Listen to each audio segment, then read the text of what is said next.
તમારો ધર્મ નથી છોડ્યો. તમને જોઈને મને એમ લાગે છે કે હજી તમને હૃદયથી પ્રણામ કરીને કહું છું. તમારી આંખોમાં મારી માતા મને પૂછવા આવ્યા છે. તમારી આંખોમાંથી મને પૂછે છે કે ભાઈ આ શું આદર્યું છે, આ શું કરવા માંગો છો? અને ઘેર ઘેર જઈને વીર માતા, તમને વિધવા કહેતા અમારી જીભ નથી પડતી. તમે વીર માતાઓ છો.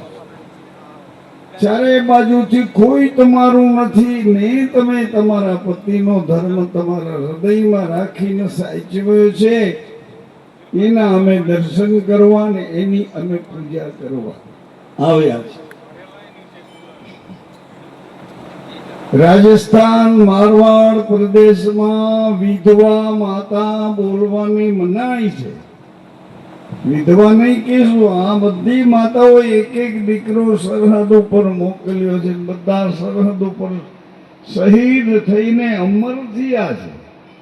એવા દીકરાઓની એ માતાઓ છે ને વિધવા કેવી રીતે કરી? રામ ભગવાનનું નામ તો માતાઓ તમે સાંભળ્યું છે ને? રામ ભગવાનનું નામ સાંભળ્યું છે? બોલો રામચંદ્ર ભગવાન કી જય. અરે ધન્ય ધન્ય એવા રામ ભગવાન 14 વર્ષ વનમાં ગયા હતા. તમારી જોડે તમને સૌને મળવા આવ્યા હતા. એવા રામ ભગવાને એની માં કૈકેયીએ મોકલ્યા હતા.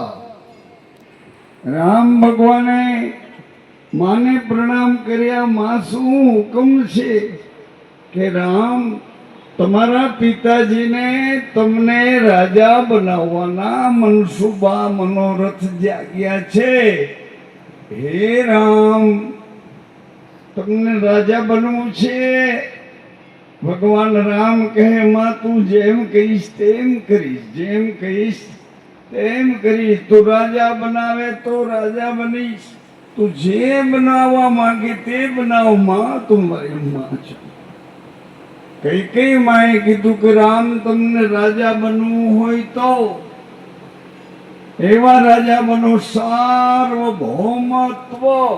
આખી પૃથ્વી ઉપર